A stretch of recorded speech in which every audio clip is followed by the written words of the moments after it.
Meeting number 59 of the House of Commons Standing Committee on Human Resources, Skills, Social Development, and the Status of Persons with Disabilities. Today's meeting is taking place in a hybrid format pursuant to the House Order of June 23rd, 2022. Members will be appearing virtually using Zoom as well as witnesses. To ensure an orderly meeting, I would like to make a few comments for the benefit of the witness and members. Before speaking, please wait until I recognize you by name, and please address comments through the chair. You have the option of using the official language of your choice. If interpretation services discontinue, please get my attention. We'll suspend while they are corrected. I would like to remind all participants as well that screenshots are not allowed to be taken in the room or on the screen. As well, those appearing virtually, unless you're using an approved House of Commons headset that allows the interpreters to interpret your presentation, I will not recognize you to participate verbally, although those members of the committee appearing virtually will still have the option to vote. Pursuant to Standing Order 1082 and the motion adopted by the committee on Friday, February the 3rd, 2023, the committee will continue its study of Bill C-35, an act respecting early learning and childcare in Canada. I've already gone through that. Tests have all been done, Mr. Clerk, on the connectivity and the equipment, so we're okay to go. I would like to welcome our witnesses to begin our discussion with 5 minutes of opening remarks, followed by questioning. And I would remind the witness that at 5 minutes, I will advise you to conclude your comments so that members of the committee do have their time to question you. So appearing is the Association Québécoise des Centres de la Petite Enfant, Helena Goslin, the chair, appearing virtually.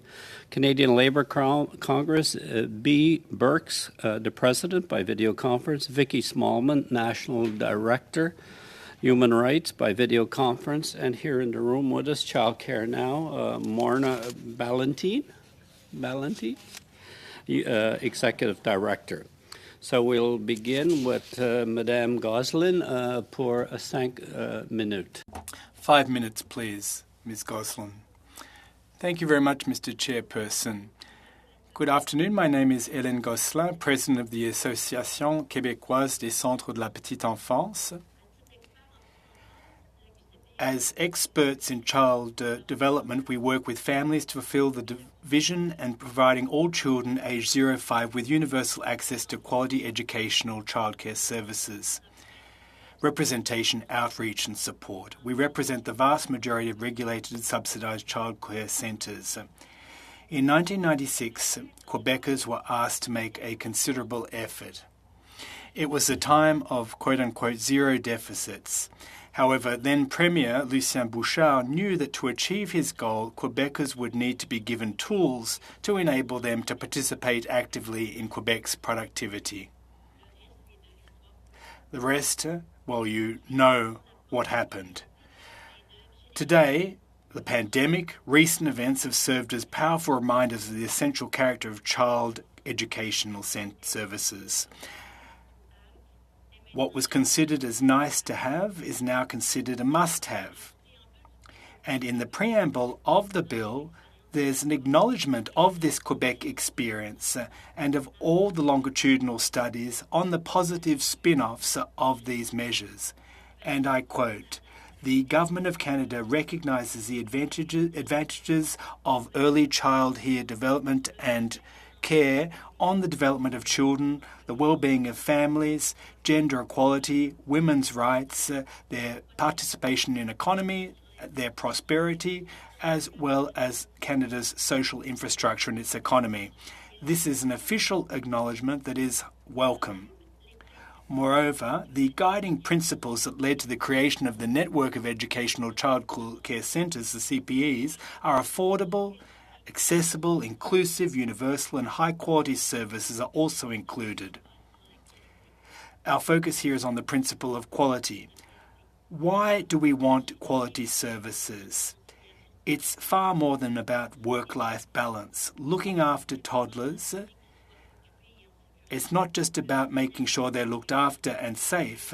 Trained staff who work in CPEs are not just extensions of the household and the home.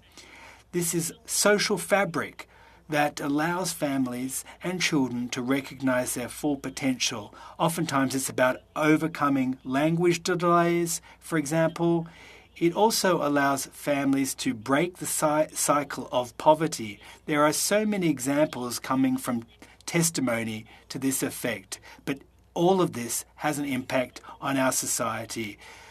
Child development professionals have investigated all the subtle cues and do so at several levels simultaneously. That requires tailored training, specialised skills and abilities. It is also referred to as quote-unquote structural quality, the settings, the equipment and management that support educational staff, links with other community organisations and with the Health and Social Services Network. In order to reach these objectives, in accordance with the guiding principles, experience has shown us that only one model can fulfil this mandate. The CPEs are based on not-for-profit day care centres that are a model for and by the community. They are managed by parent user boards and independent of financial considerations, all exclusively for the benefit of children. This structure directly affects the level of quality offered. Since Quebec implemented the quality assessment, we are able to rank the different models, and a clear difference between for-profit and CPE models emerges. Even with identical funding, as is currently the case between CPEs and subsidised private day care centres, the difference is 30% in favour of CPEs. However, the network has been driven by political trends and its development has been chaotic. This has led to the proliferation of models and in doing so curtailed the positive impacts. Thus, we are reaching out to our counterparts in other provinces. You now have the opportunity to choose the model that will enable you to achieve your early childhood educational goals. This decision must be clear, scientifically based, and also impervious to political interference. Finally, the desire to secure investments in early childhood through this bill, in our view, is an acknowledgement of the importance they hold for the development and well-being of the population. While respecting provincial areas of jurisdiction, we see in this bill a bulwark against economic and political uncertainties that could lead to questionable choices. Quebec's experience and the many studies both nationally and internationally speak with one voice, unanimously. It's a win-win situation when a society invests in early childhood, and we hope that you parliamentarians will support that viewpoint too. So thank you for your time. Madame Goslin, Ms. Brusk for 5 minutes. Thank you so much. Good afternoon. My name is Bea Brusk, and I'm the president of the Canadian Labour Congress. I'm pleased to speak on behalf of Canada's largest labour organisation, representing 3 million workers from every sector of our economy. The CLC supports Bill C-35 as an important building block in the effort to establish a truly pan-Canadian system of quality, affordable, accessible, inclusive, public and not-for-profit childcare. Canada's unions have been advocating for childcare for decades, and we know that it is good for families, good for children, and good for our economy. We also know that it is essential for enabling women's labor force participation, and if done right, it could be a very important source of quality jobs in a sector that has traditionally been dominated by women, often Black, Indigenous, racialized women, New Canadians, and migrant women. So unions, quite frankly, are excited when the long-term funding was established in the 2021 federal budget, and we were hopeful when the multilateral early learning and childcare framework and bilateral agreements were reached with the provinces and territories. However, we know that the devil is always in the details, and along with others in the childcare sector, we have expressed some misgivings that there were not enough teeth in these agreements to ensure that the outcomes of the new system meet the very high expectations of the parents, workers, and communities, and that there was some risk that the effort might result in the further entrenchment of our patchwork market-based system. We have a chance to get this right, and that's why this legislation is so very important. Unions believe that everyone should have the right to the care that they need, and that includes the right to early learning and to childcare. We further believe that decent work for people working in the sector, whether they're early childhood educators, cooks, administrators, cleaners, or others, is deeply connected to the quality of learning and to the care that our children receive and our families depend on. So we were pleased to see that references to rights that are included in this legislation include the reference to the United Nations Declaration on the Rights of Indigenous Peoples and the rights of the child. We also like that the legislation clearly lays out the government's commitment to system building and to enshrining a set of core principles to guide the development of such a system, recognizing the roles of the provinces and territories as well as of the Indigenous people, and the need for programs and services for First Nation, Inuit, and Métis children and families that are culturally appropriate and led by Indigenous peoples. We were very pleased to see the reference to public and not-for-profit early learning and childcare, and we urge the committee to support this language. There is considerable evidence that public and not-for-profit programs and services deliver higher quality care and better jobs for childcare workers, and we do not believe that the diversion of public funds to private interests will help us build the affordable, accessible system that families have been waiting for. We also support the references in Section 7.1c regarding the need for respect and value diversity and to meet the varying needs of children and families. Although the text of the bill does mention inclusive programs, the need for programs and services that meet the needs of children with disabilities is not explicitly stated, and perhaps it should be. We are glad to see the reference to a qualified and well-supported workforce in Section 7.1d. We believe it could be further strengthened by more specific reference to what well-supported might mean in practice, including decent working conditions, proper compensation commensurate with qualifications, experience, access to ongoing training, and other measures necessary to recruit and retain workers. Childcare workers have been sounding the alarm about the staffing crises, and if the system is going to expand to meet the growing needs of families and the ambitious plans of government, a clear workforce strategy is absolutely essential. And we're also pleased to see the legislation enshrine the establishment of the National Advisory Council on Early Learning and Childcare. Ideally, we would like to see workers represented on this council as well. I don't believe that is currently the case. However, that could be something that could be addressed in regulation or practice rather than in the legislation. We would support any amendments aimed at making these functions of the council more concrete or more specific, for example, requiring meaningful consultations with stakeholders, including unions representing childcare workers. The council could and also might be more directly mandated to assess progress in implementation of this legislation. And finally, the bill could be strengthened by a requirement for adequate funding to sustain the council's work. Thank you, and I look forward to your questions. Thank you, Ms. Bruska. Now, Madame Ballantine. 5 minutes, please. Thank you for inviting me to appear before your committee. I'm a member of the National Advisory Committee on Early Learning and Childcare, but I speak to you today as the Executive Director of Childcare Now, Canada's national childcare advocacy organization. Early childhood education in Canada is far from what it should be. It's unavailable in many communities. Where it's available, wait lists are long. The quality of programs is uneven. Although parent fees have dropped dramatically over the last year, licensed childcare remains unaffordable for too many. These problems result from the failure of past governments at all levels.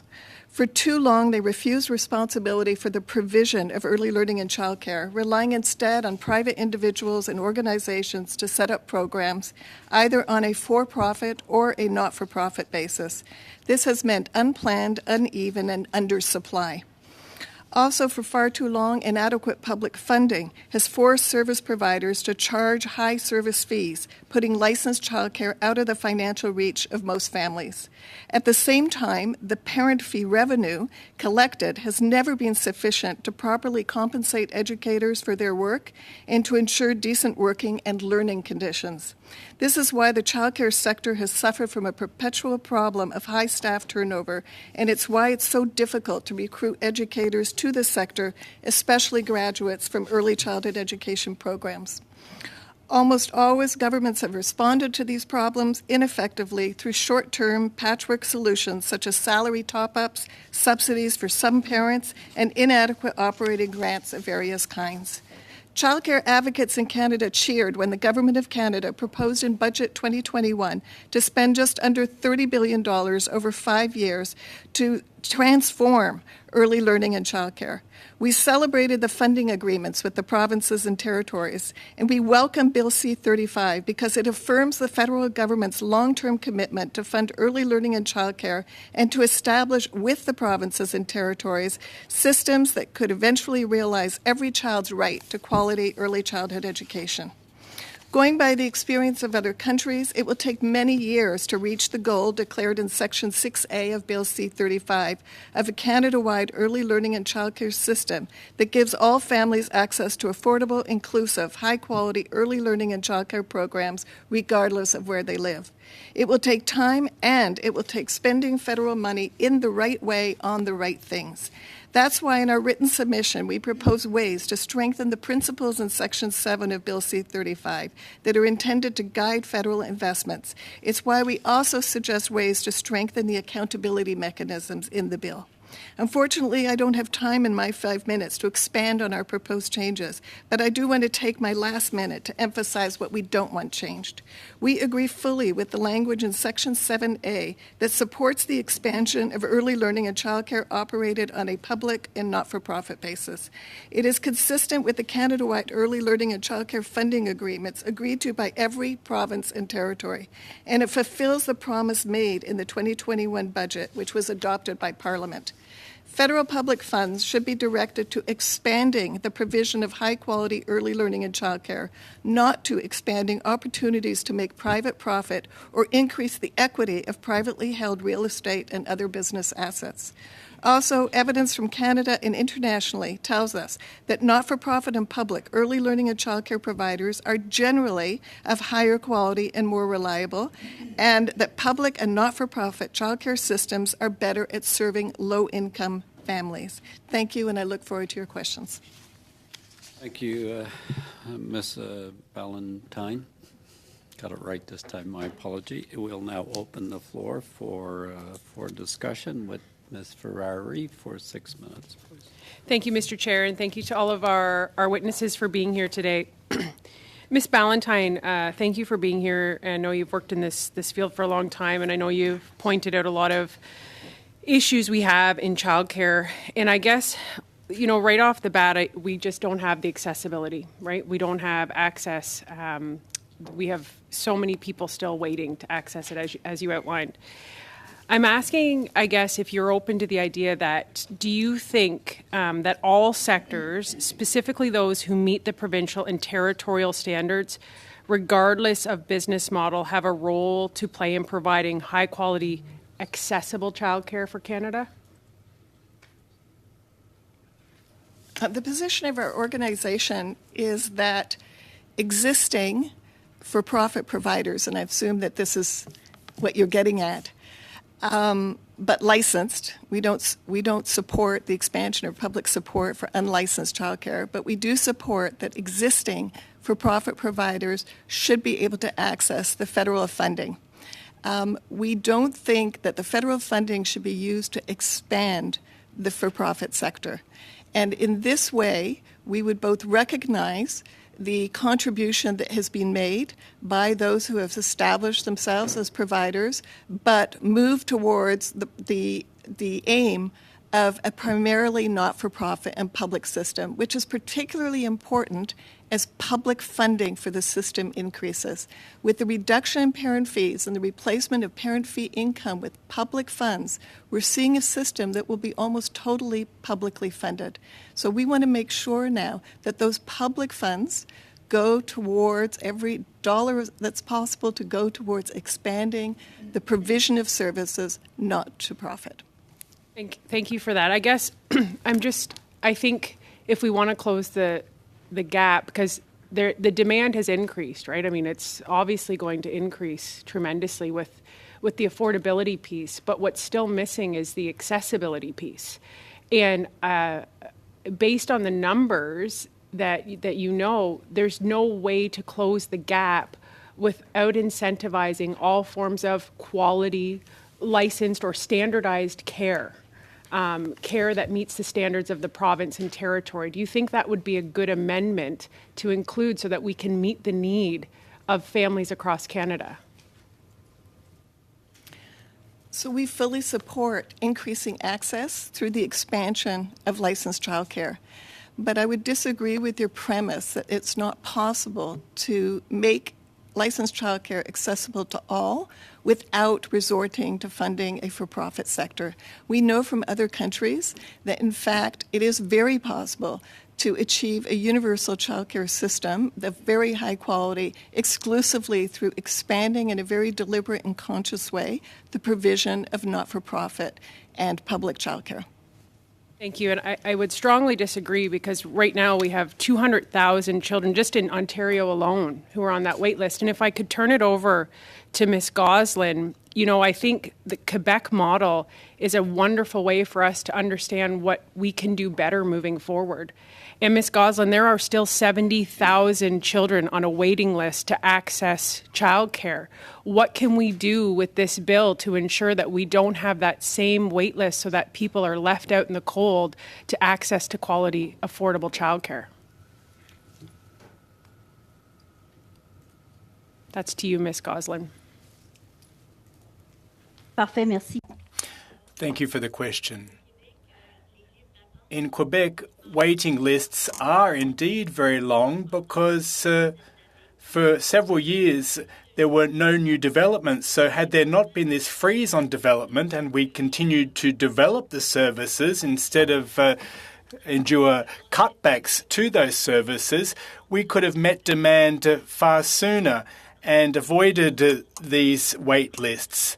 So we are now facing faster development and in the same breath a labour shortage that we're seeing in all sectors of society.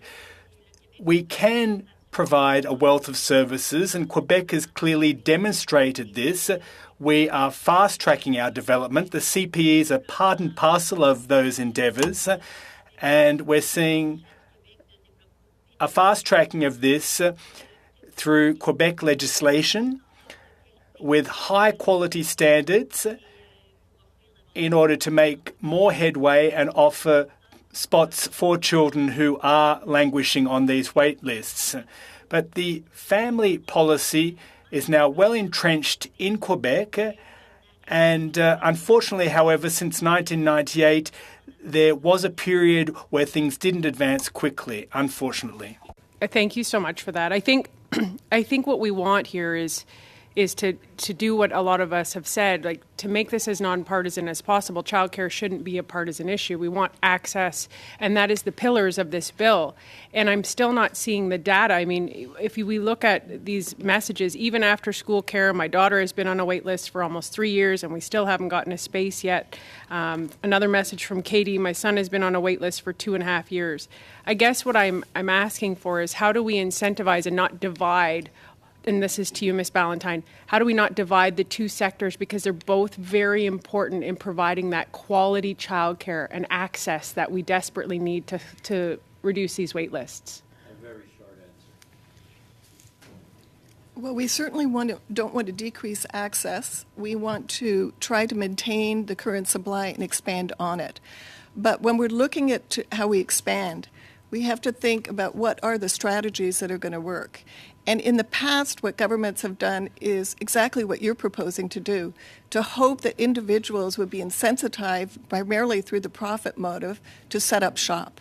That has actually led to the problem that we have now, which is inequitable access and the lack of childcare in many communities, particularly communities that can't actually contribute to the making of a business work.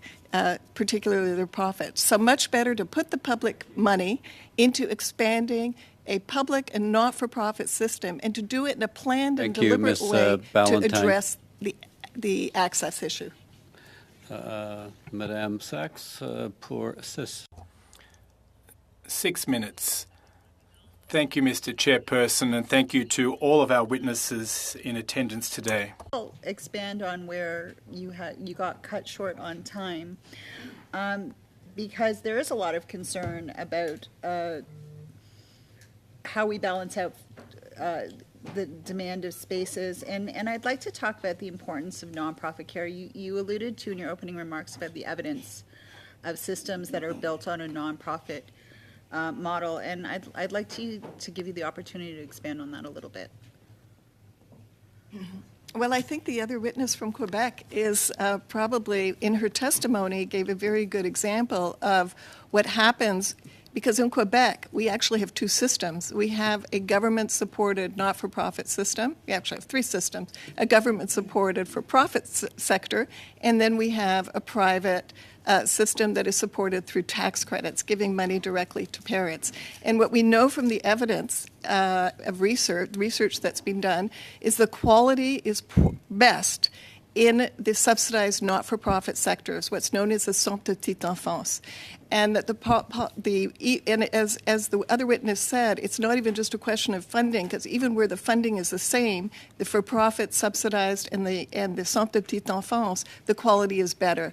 And the other thing that's really important is that if you have a publicly managed and publicly funded system, it can be expanded in a way that really meets the public needs. The public interests come first, and that's what has to happen. So I'd like to just pierce two points of the debate here on that. So there's an argument that private sector is more nimble in building out spaces. Would you agree or disagree with that? Just a simple yes or no. Well, you know, the for-profit private sector puts is important ahead, top of their list, the need to survive as a business entity, which means making profit. And so it will inevitably go into neighborhoods, into communities where that's possible.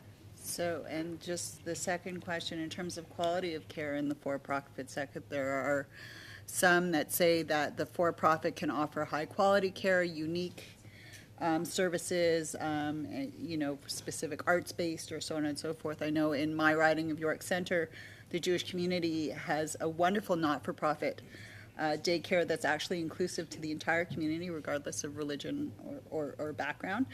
What would you say to that in terms of quality of care of for-profit versus non-profit? Well, I would say that the not-for-profit and public sector is ideally positioned to give very high-quality care, because every dollar of public funding will go to ensuring that high-quality services are provided. Thank you. And I'd just like to lean in a little bit more in terms of ECE workers and the pay models. There's been much discussion about wage grids, that each province submitted one in terms of their agreements.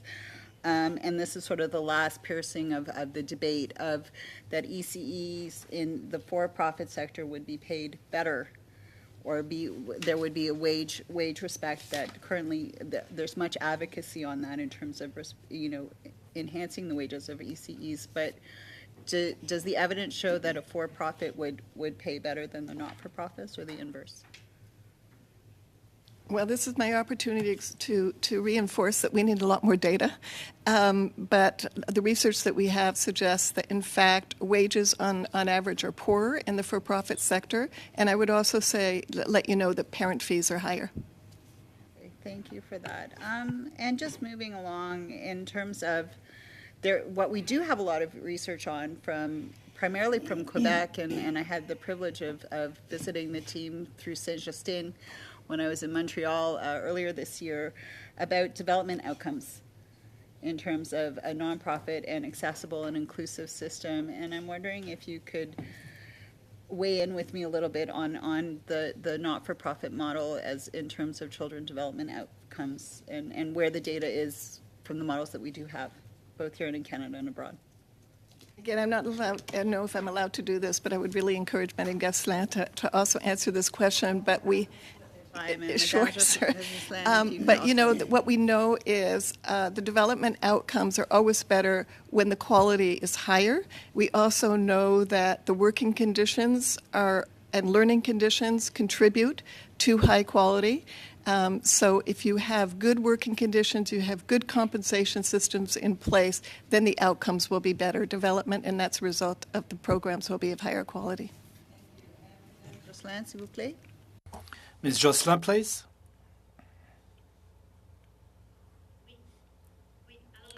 Yes. So studies in Quebec have demonstrated that there is this discrepancy in terms of quality between not-for-profit services. 30% higher is the quality of those not-for-profit services. So to tie back into the previous question, not-for-profit services can be seen across all of Quebec, including in remote, far-flung regions, whereas the for-profit services are primarily to be found in regions such as Quebec City or Montreal, where there's a high population density and they're more likely to make a handsome profit. So in terms of equal opportunity, if we had not-for-profit services across all of Quebec and Canada, there'd be greater access to services so that all children can enjoy higher development outcomes. And why top quality services? So that we can detect developmental issues as early as possible so that they don't become developmental impediments. And social services and healthcare professionals and youth protection professionals are working hand in hand to offer equal opportunities to all children so that they are successful in their studies. Quality is the most important element of this. Madame Beyroube pour 6 minutes. Merci, Monsieur le Président. Thank you, Mr. Chairperson. I'd like to start by thanking our witnesses who are taking part in today's proceedings and also our interpreters who do an excellent job. My question is directed at Ms. Gosselin. You haven't spoken about this. What do you think about striking a National Advisory Committee on Early Learning and Childcare, and who should be part of that advisory panel?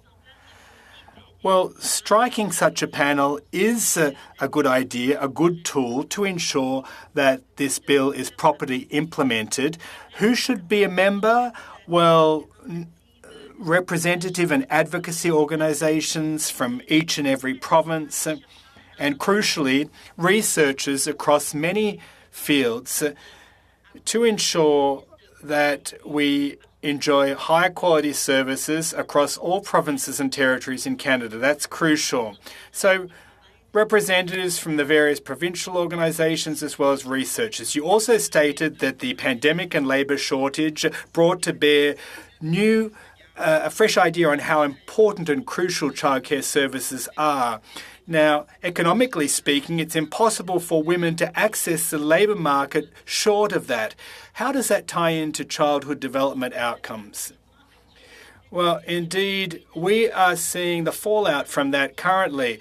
The ramifications of the pandemic have been devastating, especially for vulnerable families, and reports to the Youth Protection Service are on the rise, and this has had the effect of isolating families and children. There are families that use these services to feed their children. And this is an important consideration in light of inflation. Burgeoning inflation. Now, when it comes to healthcare services, currently there are not enough healthcare professionals who work in the healthcare network. We need more workers, and there needs to be more workers in our early childhood care centres. So then we need to be able to strike a better balance between work and life obligations. There's a labour shortage, of course, across all sectors of the economy. And this isn't just to meet the needs of children, it's also about striking a work-life balance. In your presentation, you mentioned it's important to have high-quality services. We know that childcare in Quebec is a model to emulate because we do more than just keeping children busy. Could you tell us how important it is to have high-quality services and what effect that has on children? The earlier we intervene with children, the more easy it is to detect children who might need special assistance in terms of their language skills. And the sooner we are able to intervene to help them to develop their language skills, the better off they'll be when they go to school. and the easier it will be for them to integrate, because their issues will be looked after at an earlier age and the likelihood of school success will be greater for them. So quality services is important at all levels across the spectrum. There are some children who need more stimulation intellectually. They live in vulnerable settings. They need higher quality food. They need activities that will help to stimulate them developmentally so that when they start school, they will face less inequality and a higher likelihood of success. So quality services has a direct impact on those outcomes. You seem to intimate that professionals and are better placed than children to determine what is appropriate, what is needed, than parents. Should that kind of approach be mandatory to your mind? No, not at all. No. We believe, and what we favour in Quebec, it's along the lines of the framework program. And the best placed individual is the parent who's in charge of the education of their children. It's not our role to usurp parents' roles. What we favour is a collaborative approach in supporting parents as they educate their children. And this is a very tight-knit collaboration that starts as soon as children start at the creche, i.e. at kindergarten. And this gives us an opportunity to make up for any shortfalls. For example, when parents need additional tools or they just aren't capable or don't have the means at their disposal to properly support their children. So we're able to provide them with advice and help, but no, absolutely not. It shouldn't be mandatory, and the buck stops with parents. For a long time, Quebec went it alone with its family policy and its educational services network. Why do you believe that this model hasn't been emulated across Canada and earlier?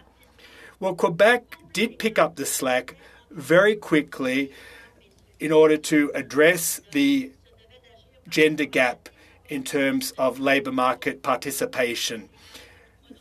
It's particularly some groups such as single parent or single mothers. We saw when the system was set up in Quebec, we saw a higher level of economic productivity on the part of single mothers. This was a societal choice that was made. Question. Beyrouth, Ms. Gazan for 6 minutes. Thank you so much, Chair. My first question is for Madame Ballantyne. We've heard a lot in committee today about the crisis in the childcare sector and expanding it. We know that the key crisis is a workforce crisis in the sector. It's making it difficult to create new spaces that are needed to meet the demand to bring down some of the wait lists that we're talking about. And we know that it's one thing to build spaces, but we need trained workers to staff them. What is causing this crisis, and how can the federal government help fix it? What we have is, first and foremost, a crisis of retention.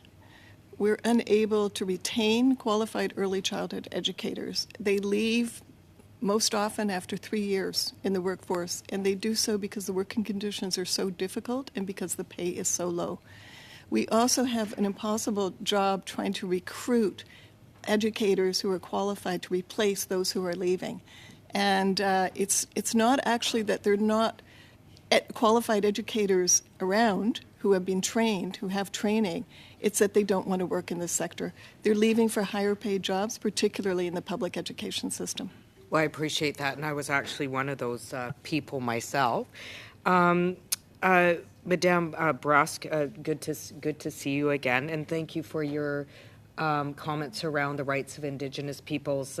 Certainly that's something you know is near and dear to my heart, and that's one of the reasons why the NDP is pushing the Liberal government right now to make amendments so that the bill is aligned with Bill C-15 that affirms that the United Nations Declaration on the Rights of Indigenous Peoples had application in Canadian law, that they include this commitment in this bill to ensure that the government uphold the right of Indigenous peoples, free, prior, and informed consent for legislation pertaining to Indigenous children.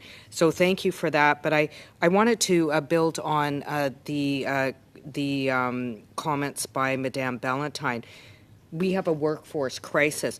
Do you think that Bill C-35 should be amended to include an explicit commitment to decent work for childcare staff? That would absolutely be an amendment that we would support, because we know that we need a robust workforce strategy in order to make sure that we can address the recruitment and retention issues in the sector. We know that, making sure that folks want to come to work in the sector and can afford to stay to work in the sector is critical. And especially when we know that the heightened need for childcare in rural and northern communities is at an all-time high. And so recruiting and retaining folks, not just in urban centers, but also in rural and northern areas, is critically important. And so finding ways to come up with a workforce strategy for those regions has to be part of this particular discussion, because otherwise you can build all the centers you want. If you have no active hands actually taking care of the folks in your care, we still have a problem, and we're still not going to get any further ahead. So just back to Madame Ballantyne, it's no secret that childcare now is pushed for a to prioritize the expansion of not-for-profit and public childcare programs. My question is this. I mean, we hear the debate around the table. What risk to high-quality national childcare system does the expansion of for-profit care, like was recently announced in Alberta, pose? I mean, we came out with the bill, and then 2 minutes later, they announced over 20,000 for-profit spaces when we haven't seen an expansion of public not-for-profit. What risk does that pose for the expansion of a high-quality national child care system? Well, there are a number of risks. One of the things I would say is that putting a lot of emphasis in expanding for-profit care is a real lost opportunity. The other thing I'd say around a risk is what we know from the for-profit providers and what they have said publicly with respect to the Canada-wide system of early learning and childcare is that they're concerned, for example, the constraints that are put on them by holding down parent fees. So the other is that they're concerned about being over-regulated, and that in some way is going to limit, and I would suggest it's going to limit their profit margins. So they really would like to, and they've said this publicly, at least organizations representing the for-profit sector have said that they want to end public funding, direct operational funding, and instead go back to giving parents money to spend for the child care. And we just know that hasn't worked. So if we allow for the expansion of the for-profit sector, we're going to actually increase the lobby to reduce regulations. Am I taking up your time? I'm sorry. I just have one question for Madame Brusque. So we've heard these comments. Would you agree with me that for-profit childcare, the expansion of it, hurts workers? Yes or no? And why? For-profit absolutely hurts workers, because the reality is you can only get profit by either increasing fees or lowering wages. And so having a public not-for-profit system is the best in terms of providing quality of care that our children need, and in recruiting and retaining the very workers that you need to rely on to actually provide that care. 10 seconds. Me. So what are some ways you think the bill can be strengthened, Madame Ballantyne, to more effectively ensure long-term stable and effective national child care strategy based on your former comments?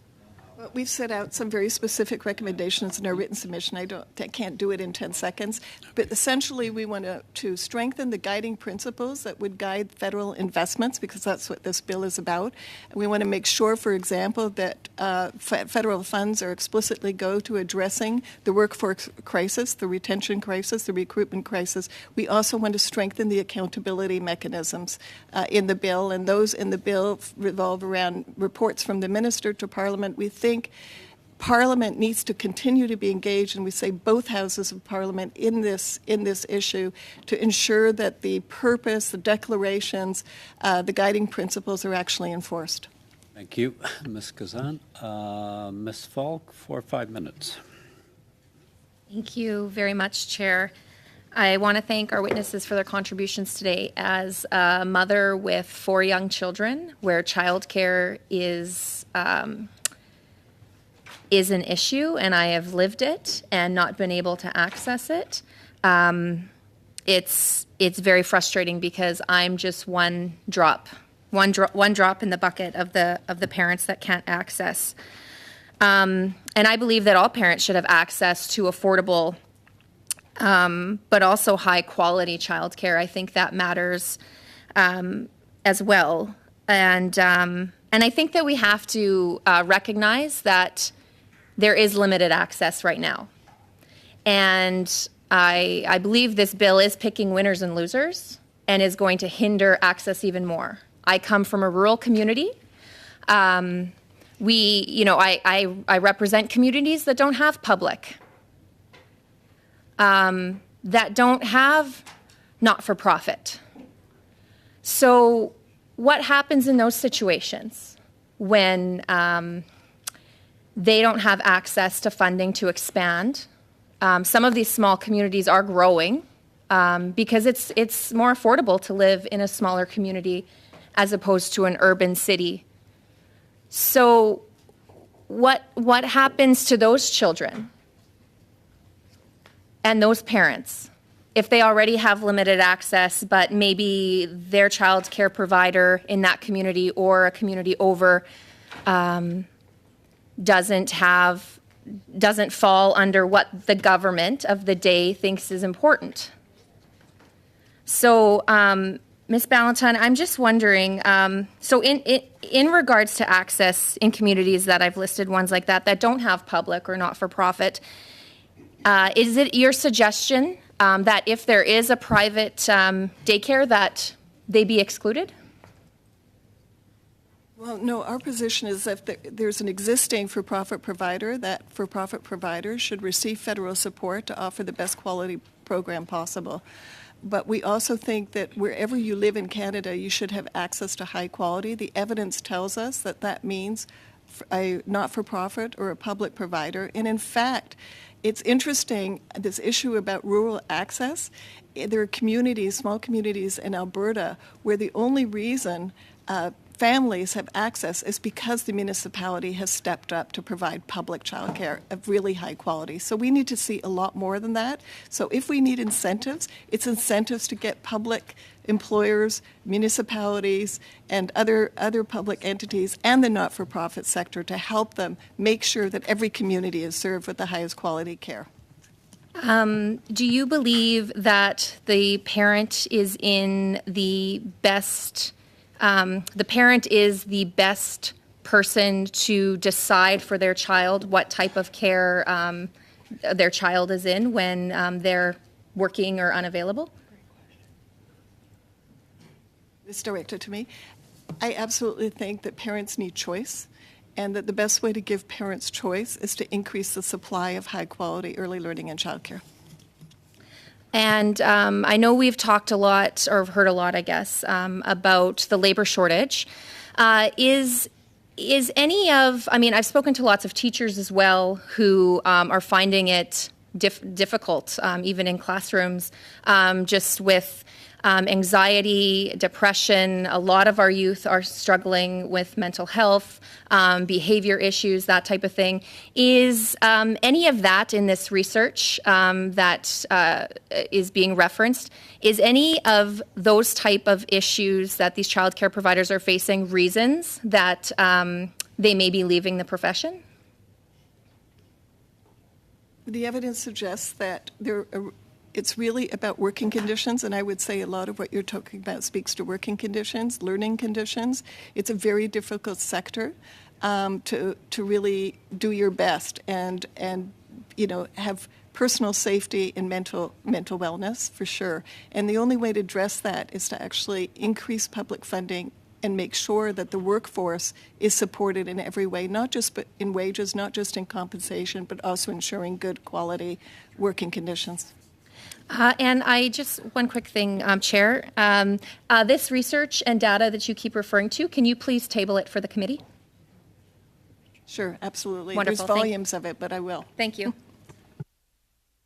Falk. Mr. Coteau, and I would just remind members, please identify who you want to answer the questions when you're questioning. Mr. Coteau, you have the floor for 5 minutes. Thank you so much, Mr. Chair, and I'm going to give 2 minutes of my time to Mr. Van Bynen.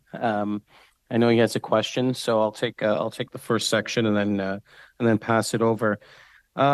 It sounds like to me, from what we've heard, not only from the witnesses here today, but just throughout this entire process, that the public system pays better, the outcomes are better, it ensures more diversity and equity. It also increases access. And from what I've heard, there's a lower fee, so it is more affordable for parents. Perhaps maybe Ms. Ballantyne, can you just kind of go over those key indicators for outcomes and success, the 4 or 5 that I've mentioned, and just confirm that information for the committee, please? Well, sure. So first of all, we're talking about both public systems and not-for-profit systems being better. A public system of early learning childcare or a public provider is a government, and in most countries, governments that have fully developed early childcare systems, local government plays a key part, either municipalities or what we have in Canada, school boards.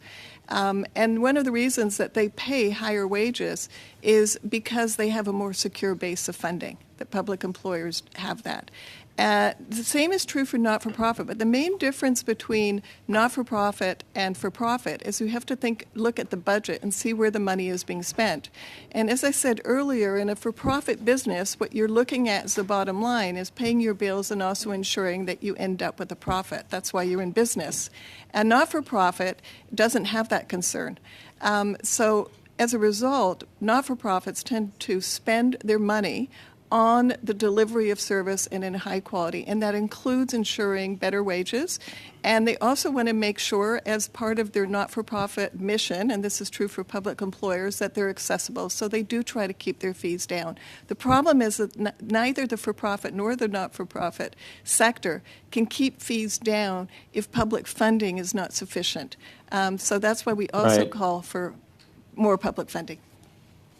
And it sounds like that if you put in place the right type of infrastructure, stability and predictability with the right type of funding, issues that the Conservatives have brought up about accessibility, those issues can be tackled, because if the system is funded properly, it just creates more opportunity for growth. If it's stable, it creates better recruitment and retention, addressing labor gaps that may exist. It sounds like if that cooperation between the different players, including government and actually program deliverers, if that equation works well, it actually will allow for the expansion and address some of the concerns that the Conservatives have brought up. I'm going to turn it over to Mr. Van Bynen at this point, Mr. Chair.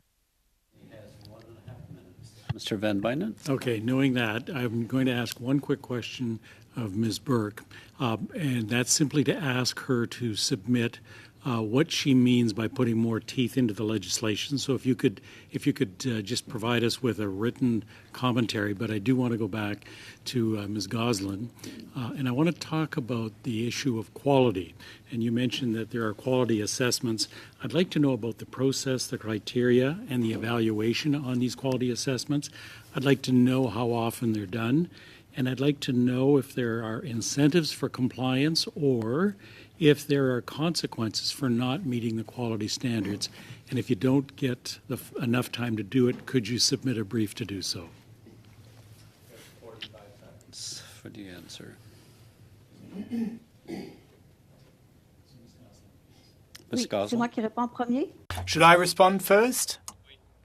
Yes, indeed. Perfect. As far as quality is concerned in Quebec, we have quality indicators, and external assessors do their assessments before permits are renewed and licenses every 5 years. This takes place in our premises, and they either fail or there's a list of improvements that they need to make, and there's a checklist in terms of the support that they need so that they can improve their quality standards and how they can go about it. Their licenses are not renewed if they don't meet the quality standards and respect the assessment criteria. So that assessment is made prior to all licenses being renewed at childcare services and centres that are subsidised by the government. Thank you. Gosselin, Mr. Van Buynen, your time is over. Madame Bérubé pour deux. Ms. Bérubé, 2.5 minutes. Thank you very much, Mr. Chairperson. My question is directed at Ms. Gosselin and Ms. Ballantyne. Do you think it would be helpful in Bill C-35 to have an article on Quebec's entire withdrawal and opting out from the program with no strings attached and avoid, therefore, jurisdictional spats between various levels of government every 5 years? Ms. Gosselin, response. Childcare services are a provincial area of jurisdiction. Quebec's network autonomy has allowed us to meet needs more adequately of families and their children. So the way the services is organised is absolutely crucial, and it must remain the bailiwick of the provinces in order to ensure that those approaches are tailored to the different needs of the various provinces. It is a provincial area of jurisdiction, so it goes without saying to some extent. Ms. Ballantyne. Yes, we support the asymmetrical nature of the agreement that was reached with the province of Quebec, and we see nothing in this bill that would prevent another asymmetrical agreement from being negotiated in the future. One minute. 1 minute remaining. Ms. Gosselin, once again, Quebec is a role model. Could you elaborate on the benefits and advantages of our childcare services in Quebec? Response. Well, yes, indeed. Childcare services in Quebec are highly varied because they've evolved in different ways over time. We have the not-for-profit subsidised CPEs, and their benefits have been demonstrated over the years.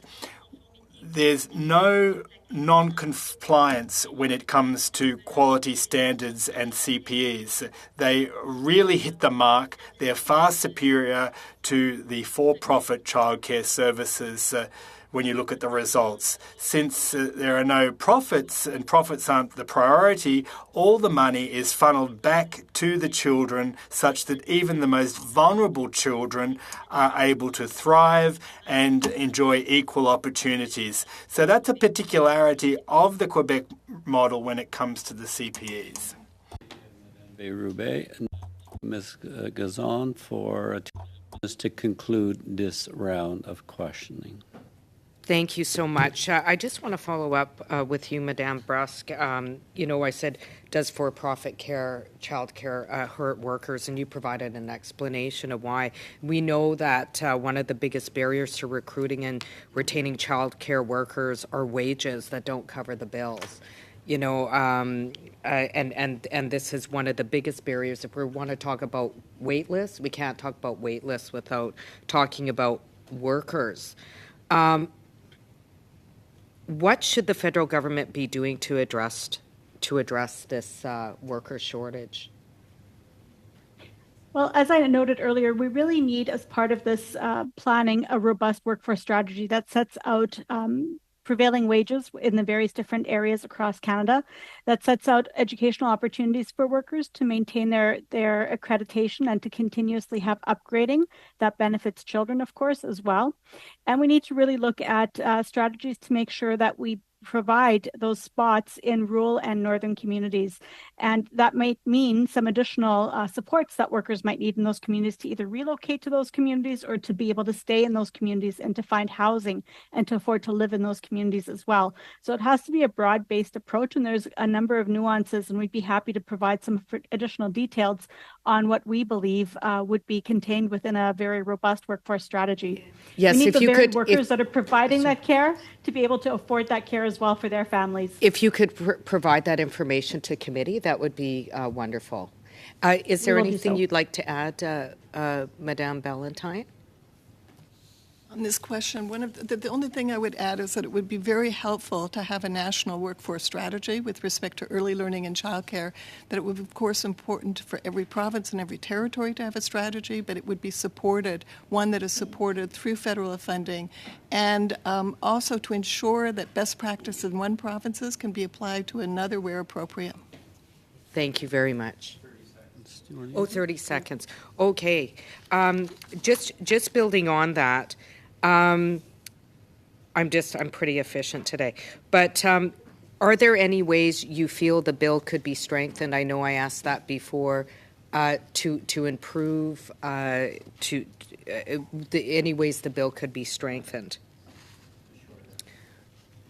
I'll just go back to what I said before, that I think there is a provision in the bill that requires the minister to report, and make a public report on an annual basis. I think it's really important that the minister table such a report with the Houses of Parliament, because it's a democratic thing. Parliamentarians are the representatives of citizens, and this is a national project of huge significance with large federal investments, and it would be important for Parliament to keep a close eye on developments and hold whatever government is in place to account. Thank you. Thank you, Ms. Gazan. That concludes the first hour. I want to thank the witnesses for appearing today, and we will suspend for a few moments while we transition to the next panel.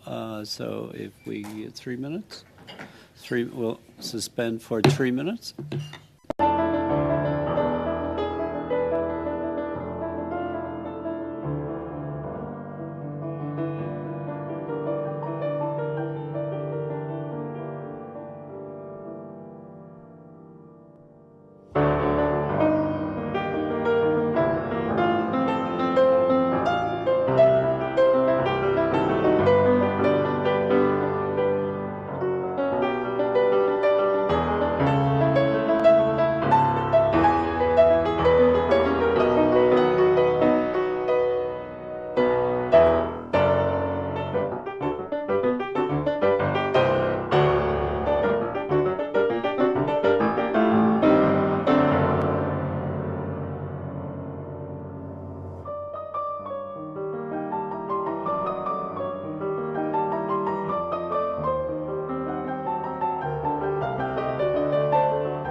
Committee members, if we have your attention, we will resume the second hour of this meeting by welcoming Andrea Hahn from the Association of Daycare Operators of Ontario.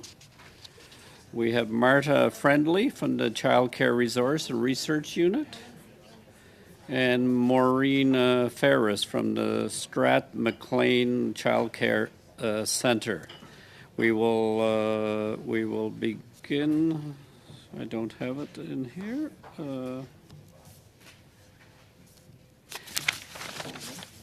Sorry. Yeah. Okay. We'll start with Miss Hannon for 5 minutes, please. Ms. Hannon. Thanks. Thanks, and thanks for the honor of being with you today. I'm Andrea Hannon from the Association of Daycare Operators of Ontario, or ADCO. ADCO represents independent licensed childcare programs, both commercial and not-for-profit. Most of our member centers are run as small businesses, the majority of which are owned by ECEs. Others are owned by Ontario-certified teachers, Montessori teachers, or internationally trained professionals in early education. We also have not-for-profit member centers run by churches, temples, and community groups.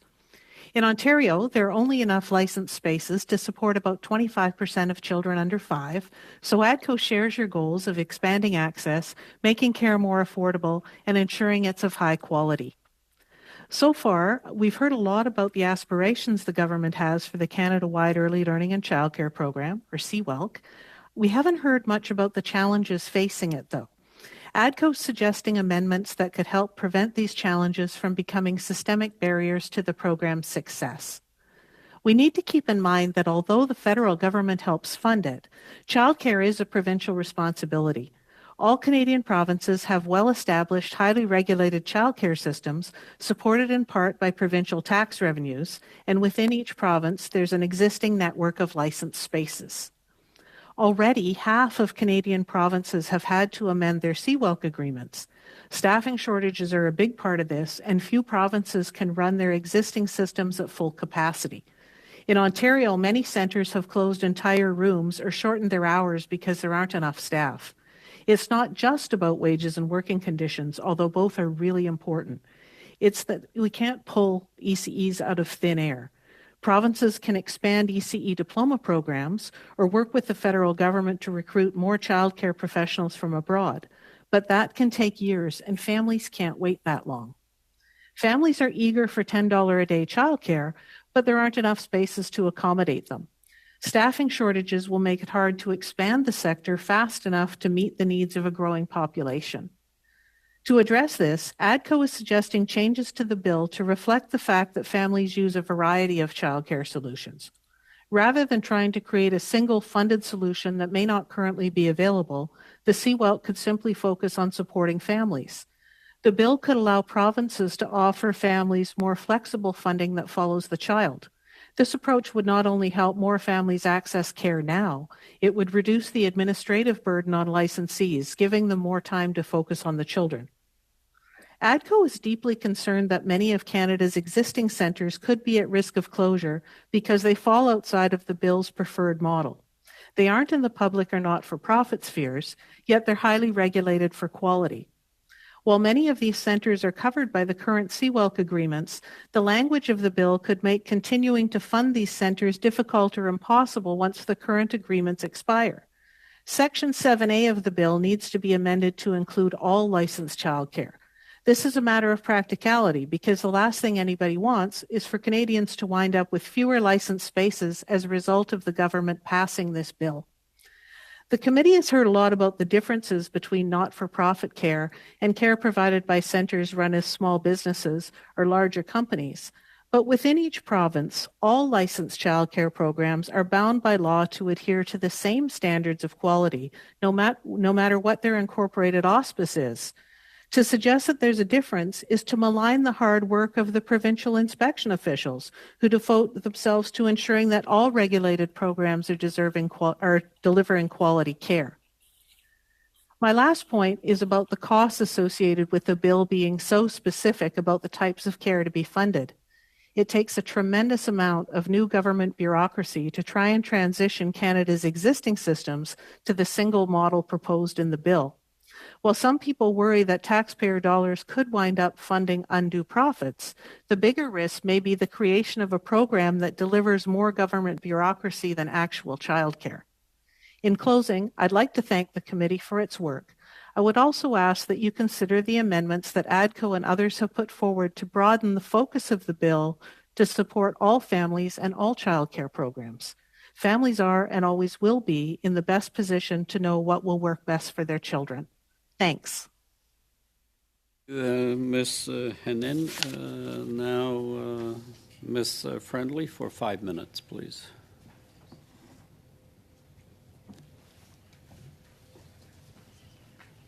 Ms. Friendly, you're on mute. Ms. Friendly.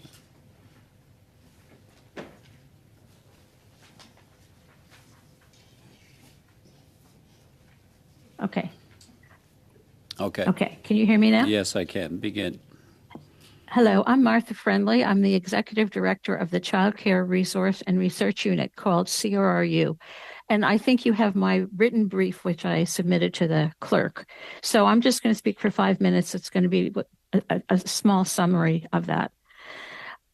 CRRU is a small child care and family policy research institute. It began at the University of Toronto in 1982, and it's been an independent nonprofit organization since 2007.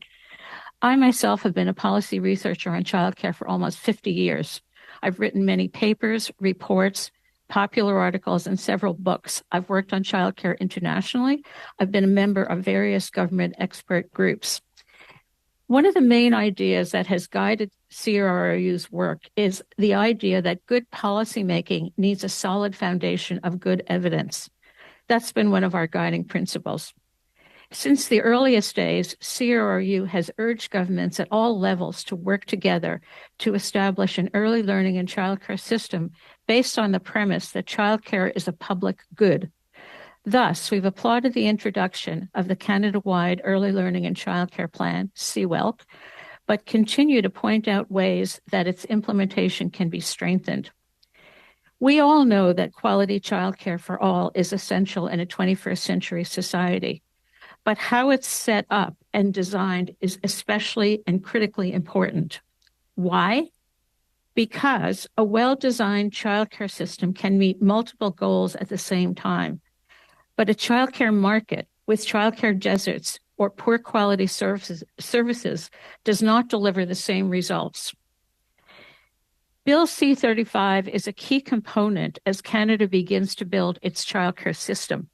Legislation is important for setting out the high-level goals, aspirations, principles, and objectives that we need to transform Canada's piecemeal childcare market to a high-quality system that is a public good and part of our community infrastructure. As a dedicated researcher, I find that the federal government's overall policy approach to childcare is generally consistent with the best available evidence. That being said, though, I want to make several recommendations aimed at strengthening Bill C-35. And the rest of my comments are going to be about the recommendations that I'm going to make. The first thing that I want to recommend is strengthening the language that sets out the vision. The importance of early learning and childcare for children, women, and gender equality, families, and the economy are quite well represented in the legislation's preamble. But the Government of Canada's vision in Clause 5.1 is inconsistently tentative. Thus, I suggest amending Clause Bill 5.1 to read, the Government of Canada's vision for a Canada-wide universal high-quality early learning and childcare system that is envisioned as a public good, I think would strengthen and make it more consistent with the principles in the preamble. The second recommendation I want to make is I'd like to recommend strengthening the rights-based language, which I was very pleased to see in the preamble. Linking the new system to international human rights conventions, such as the Convention on the Rights of the Child, the Declaration on the Rights of Indigenous Peoples, CEDAW, and the Social Development Goals. I therefore suggest amending Clause 6.A slightly to declare the Government of Canada's obligation to support and ensure establishment and maintenance of a Canada-wide childcare system. This would be consistent with the federal government's role as the responsible state party identified in the Convention on the Rights of the Child and in the comments of UN committees reviewing Canada's compliance. The third recommendation I want to make has already had a lot of discussion. I want to support the federal approach limiting for-profit care regarding expansion while permitting existing for-profit childcare to receive public funding on the same basis as not-for-profits, which is the government's approach at this particular point. The legislation touches on this in Clause 7.A, which I suggest strengthening this clause for at least two reasons. The first reason is that, as we've already discussed, there is abundant research showing negative associations between for-profit ownership and key quality indicators, including the number of qualified staff, their wages, working conditions and support, staff turnover and morale, and observed what we call process quality. And I actually asked if I could. If you could conclude. I asked shortly. if I could table a paper that we produced that summarizes all this research. I'd be happy to. I just want to mention the second reason that I make this recommendation. The reality that childcare, especially when there's public funding available, has become a favored asset. I have to for international ask you to private equity conclude firms. your comments. You can table Okay. any document that you have. Thank you. We'll now. Thank you. And you'll have opportunity in the questioning round. I will. Ms. Farris, for 5 minutes, please. Thank you so much for giving me the opportunity to speak on behalf of the childcare community. I'm grateful to be here today to share with you some areas of concern regarding Bill C-35 and the Canada-wide Early Learning and Childcare Program from the perspective of a director, as well as share with you the perspective of others throughout the childcare community, including educators, families, and their children. I would like to start by acknowledging that the intention of Bill C-35 is an honorable one, a national childcare plan that includes high-quality, accessible, and affordable childcare for all who need it. Bill C-35 is certainly moving in the right direction. However, there are parts of the bill that require refining in order to meet the core principles that it initially set out to meet: affordability, accessibility, inclusivity, quality, flexibility, and collaboration. Bill C-35 sets out a vision and core principles for a national childcare plan, and the childcare community is appreciative that this committee and the federal government are working to build on the plan and improve it in order to make it accessible to all Canadians. In order to do so, there is a need for expansion of childcare programs, as well as improvements to compensation that values educators, as we need those trained early childhood educators to make expansion possible. While Bill C-35 is intended to ensure equity and sustainability, in its current state, the Canada-wide Early Learning and Childcare Plan, or CWELC, is not equitable or sustainable. This program is terrific in theory, facilitating access to high-quality early learning and childcare programs and providing funding to make childcare more affordable for families. However, it is vital that the federal government looks at the actual impact this program has on families, on children, on educators, and on organizations. I would like to acknowledge that the Canada-wide Early Learning and Childcare Program is fantastic for our families. These families have access to high-quality early learning programs that are now more affordable. This is incredibly important to the families we serve. However, as I mentioned, CWELC is not equitable. It is not equitable for families who are on the wait list and currently do not have childcare. As the media continues to report $10 a day childcare, our wait lists are growing daily, which leads to further inequities. In Peterborough, which is where I'm from, we have approximately 3,500 children on the wait list across the city and county, and that number continues to grow. While this may be a provincial jurisdiction, simply put, we do not have the educators or the physical space to create more childcare spaces. We cannot create access to affordable childcare without qualified, well-paid educators. It's important to recognize that there is no access without educators. The Canada-wide Early Learning and Childcare Plan is also not equitable for families who do not have their children in care, but who do have their children in care, but not all of their children are actually eligible under the guidelines of the program. For example, we have several families in our organization who have a school-age child in our before and after school programs, for which they pay $24 per child per day.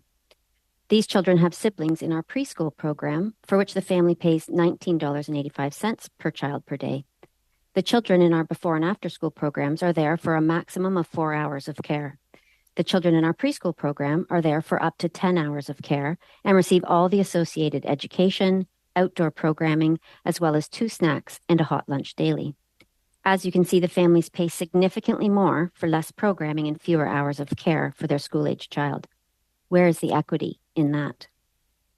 We also have families who, beginning in the fall, will have 2 children in our primary after-school program. One of their children will be in grade 1, the other in junior kindergarten.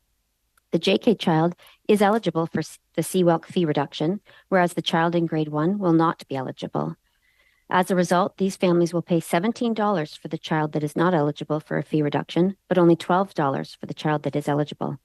These children are in the same program, with the same educators, with access to the same programming and snack. Everything is the same. Yet the families will pay $5 more per day for their child that is not eligible. Again, where is the equity in that? Furthermore, CWELC is not equitable for educators. Bill C-35 states that high-quality early learning and childcare programs will be provided through the use of a qualified, well-supported early childhood education workforce. However, in Ontario at least, this is certainly not the case. While I again acknowledge that wage grids are a provincial and territorial jurisdiction, I would like to share with this committee some facts about the workforce in Ontario. As of January 2023, early childhood educators in Ontario are eligible for a wage floor of $19 per hour. But as that amount includes wage enhancement, the wage floor is actually only $17 per hour. Governments at all levels must focus on recognizing registered early childhood educators as professionals who educate our children following a curriculum and a pedagogy rooted in child development practices. These professionals educate and care for young children, support their families, and work collaboratively with other educators. They are governed by the College of ECEs, as well as a code of ethics and standards of practice, while working within guidelines laid out in the Child Care and Early Years Act, all of which ECEs are required to strictly adhere to. Our registered early childhood educators are not glorified babysitters and need to be given the respect of a professional, which includes a professional wage. As far as if you Recognizing our could existing conclude workforce. shortly, if you could bring Okay, your sorry. comments to a conclusion shortly. Certainly. Sorry about that. Let me just skip ahead then. Both the federal and provincial governments are promising to increase childcare spaces. However, it's impossible to do so without the workforce to support and sustain this. Without adequate staffing, we cannot create more spaces. As someone who operates 2 childcare centers and sits on various committees, I can tell you that the biggest hurdle our childcare community is currently facing is staffing. In fact, even the media is honing in on this, stating that childcare will be facing a staffing shortage and a staffing crisis by 2025. I would argue that we are already in that crisis. What you may not be aware of is the incredible amount of pressure on frontline staff. In spite of all the mounting pressure, Bill C-35 does not contain a clear staff retention plan. We need strong leadership in developing a workforce strategy. Otherwise, creating more childcare spaces and therefore assuring access to quality care is an unrealistic expectation. I have a lot more to say, but I will conclude because you've asked me to do so. It is my hope that the ideas shared at this committee meeting will help to refine Bill C-35 and the National Child Care Plan so it remains an excellent solution for families and their children, and that it is also equitable for educators while being sustainable for organizations. Investment in the early years is the best use of national funds. Every dollar invested in early learning and care is returned exponentially in our communities and the economy. Bill C-35 needs to ensure the focus is on the welfare of children, which is ensured through high quality early learning and care provided by qualified early childhood educators. It is truly my desire and that of the childcare community that Bill C-35 does what it originally intended, ensures high quality, accessible, inclusive, affordable for childcare for all who need it. Thank you so much. Thank you, Ms. Farris. You get a chance to expand during questioning. I'm assuming just before we go to open the floor to question, I just want to advise I anticipate adjourning around 5:50, and before we do that, we need a few minutes to discuss going forward because we've had 2 meetings displaced because of other agenda items. So I will now move to open the floor to questions to Ms. Ferrari for 6 minutes. Thank you so much, and thank you to our witnesses. You know, I think in listening to it, you know, as the critic for this file, I've had the opportunity to listen to thousands of parents and families. And I think what's really disheartening is that I feel like, Ms. Friendly, whether you intend it or not, you're really pitting these home-based entrepreneur, small business operated childcares against public. And I know my child went to a home-based childcare and it was amazing. So to say that they don't have quality, I feel as the critic, it is my job here to voice that they are absolutely quality people that look after our children. And I want that on the record. I'm going to turn to Andrea, if I may call you that, Andrea. In your comments, you mentioned the risk of creating a system that offers more bureaucracy than care. Can you explain to the committee what you mean by that? Sure. I would argue that it's already happening. So the data collection and reporting requirements under the CWELC program are pretty labor intensive for childcare licensees. And I've talked with a lot of licensees about this, and the consensus seems to be that at minimum, so far, the CWELC is taking about 4 hours of a supervisor's time every week, just for the paperwork related to the CWELC.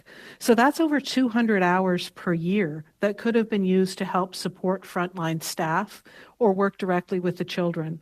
And I guess if I can actually quote one of our own operators about this. And what he was saying is that the impact is that the time I would normally use running my daycare is now dedicated to reading government memos and responding to demands for data and reports.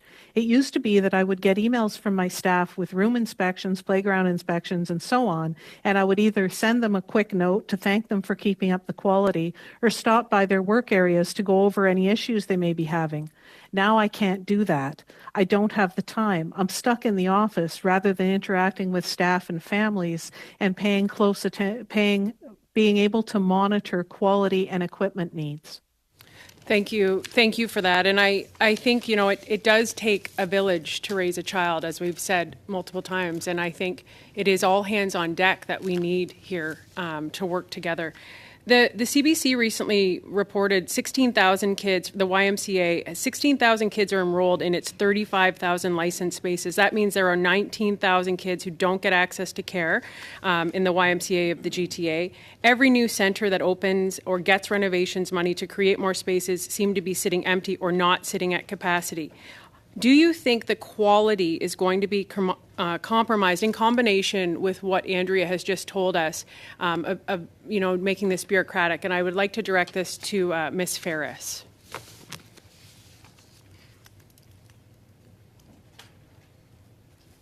Do I think that the quality would be compromised in what capacity? With the way that the bill is currently written, do you think that quality will be compromised for childcare and accessing childcare?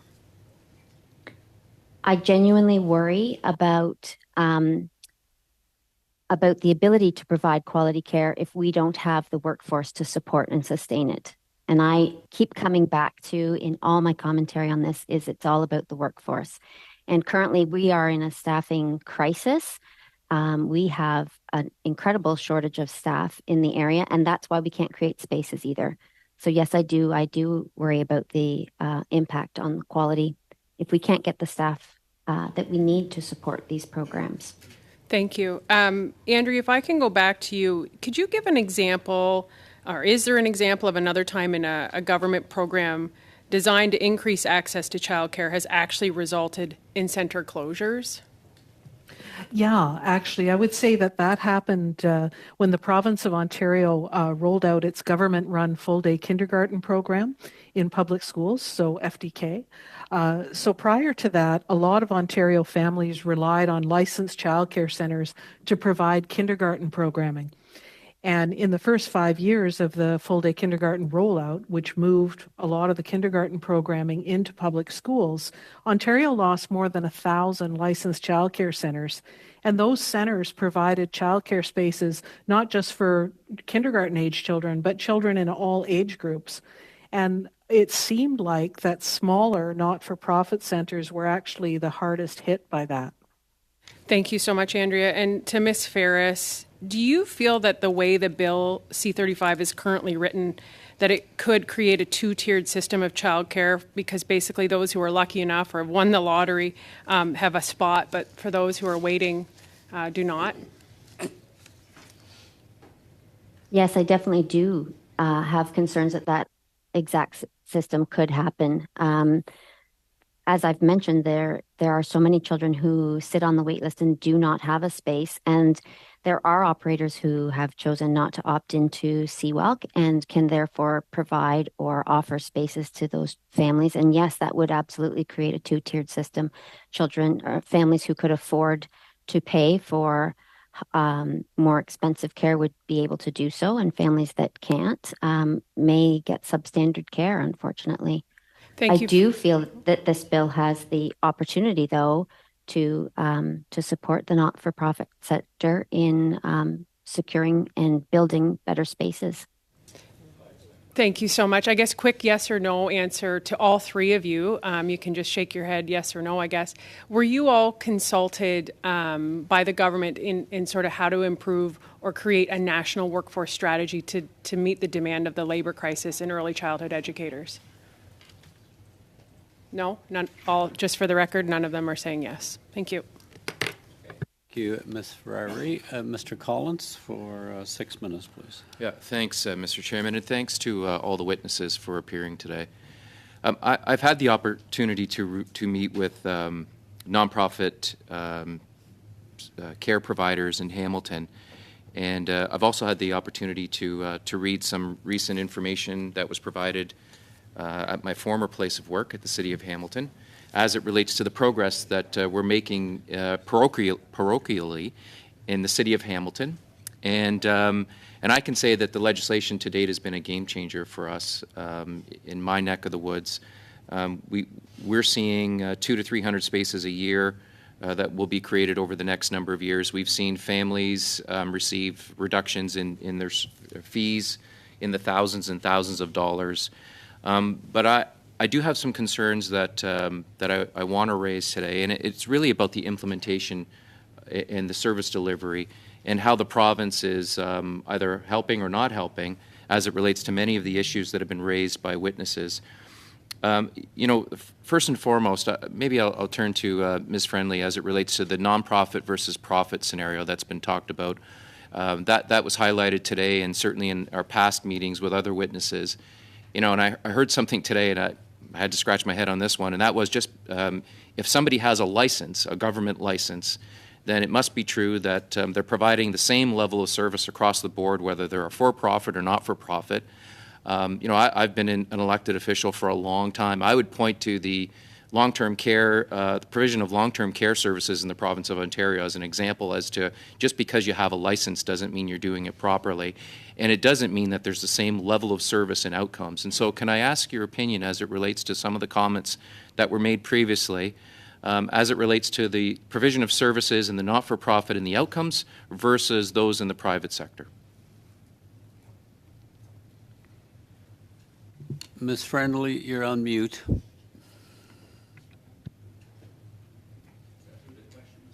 It was. A license is supposed to be a floor, not. It has never been assumed that a license, being compliant with the regulations, translates necessarily into quality. Quality is above that, and the Ontario government used to state that extremely, very clearly. And I think that if you look at, I'm quite familiar with the research on quality of a whole variety of kinds.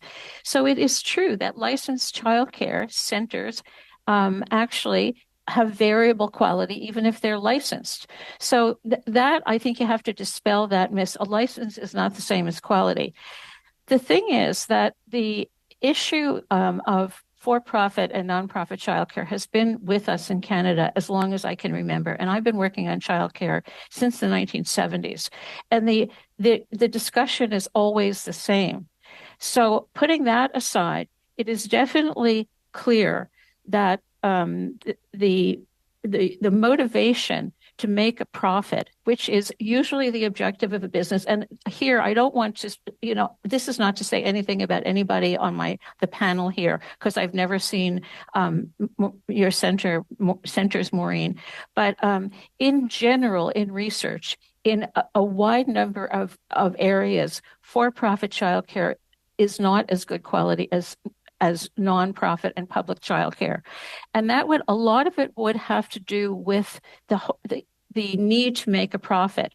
So because most of the budget is staff, so when you have a childcare budget, 85 to 90% in a nonprofit budget is generally staff compensation. If you're going to make a direct profit, it's the best place for it to come from. So that's why wages are generally lower. Turnover is generally higher. Education is lower because even in places in countries or provinces where there is a wage scale, you can hire lower on the scale, so you get less expensive staff. And there's other research that looks at things like decision making and what impact that has on staff who, if you think about what makes quality, it's reflective, well-qualified staff who have the latitude to make decisions about what they're going to be doing in their programs. So sometimes you find, not always, but sometimes you find very intrusive kinds of decision making from higher management. And when you get into larger companies, when you move out of the two center owner operated centers, you have decisions being made by a head office in another country very often. So I think the picture of why Ms. Friendly, quality can I interject? I appreciate that answer. Very quickly, because I have less than a minute now. Can I ask you about what you're hearing from service providers? When I met with service providers in Hamilton, I met with Wesley, St. Matthews, the Umbrella Family Center representatives. They talked about quality and specifically about wages, and we've heard a lot about the province's floor that they've established here. It's hard to attract and retain people, $18, $19 an hour, and so what are you hearing in that regard in terms of what the province should be doing as it relates to retention and encouraging people to get into the industry with higher wages? Wages are kind of the core of the workforce issue, but they're not all there is to it, but they're undeniably the core. So I think that in Ontario, that wage floor, which is so low, and actually only benefits those instances where the lowest wages are already being paid, so it brings them up to a low standard. So I think that a lot of people working in the field, in the sector, are really offended by it. And, I think coming out of the pandemic, when people working in childcare worked really hard in difficult circumstances, and it was their 15 minutes of fame. They were briefly essential, but now they're not so essential when it comes to paying them better and even talking to the sector about what it is that they want: career ladders, further education, opportunities that you would get in better paid work. I agree with Ms. Farris here about the workforce is absolutely central to the success of this program, and it's absolutely essential to expansion, which is another really important issue that we've touched on. I'm hearing that the workforce doesn't buy the wage floor and isn't going to come back for those kinds of wages in Ontario. Thank you, Ms. Friendly. Thank you, Mr. Collins. Madame Bérubé pour 6 minutes. 6 minutes, Ms. Bérubé. Thank you very much, Mr. Chairperson. I'd like to thank the witnesses who are taking part in the proceedings today, especially since we're talking about the future of our young children. So here's my question for the three witnesses. In this legislation, there's neither a definition of childcare, neither the age that would fall under the Canada-wide early learning childcare system. Is that a problem to your mind? And could you please talk about the ramifications that will have? Where is this being directed? Do you want me to answer this question? Yes. Yes. So are you asking me if I think that treating it as an asymmetrical agreements is a problem and will create a problem in the program in the future? I've always supported an asymmetrical approach in Canadian federalism. I think it's critical to the success of this program that Quebec be treated differently. Quebec did pioneer a childcare system that some elements of the proposed child welfare are based upon. I think obviously, and people do realize that Quebec itself has a way to go. But I think that given the structure of Canadian federalism, which is a given, I think that this is the only way to move forward. So I really support it, and I don't think it will harm the program in the future.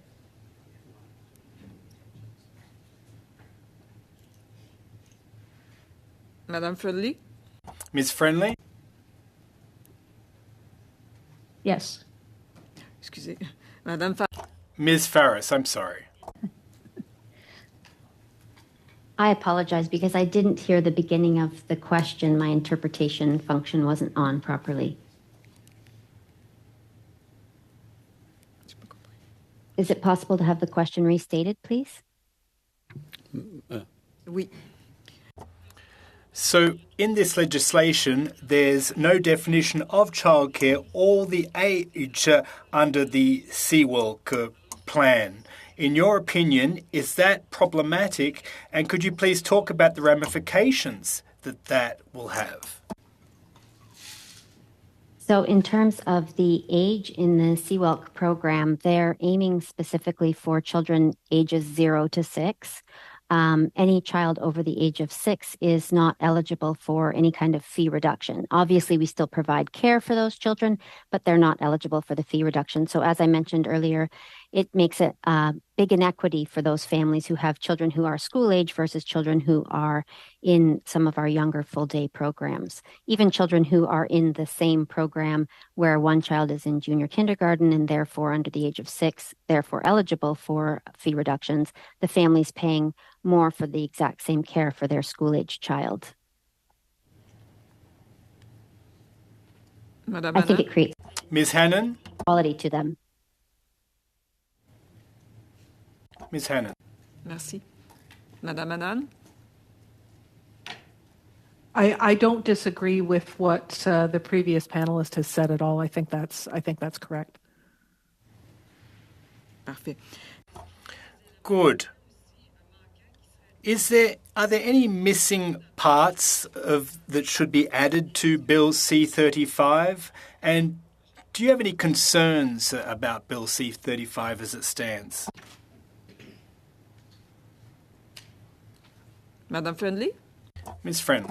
Are there any missing parts? I think there are things that could be elaborated further. I think the parts are there. I agree that that the workforce is only mentioned, not. I think it really needs to be strengthened and elaborated.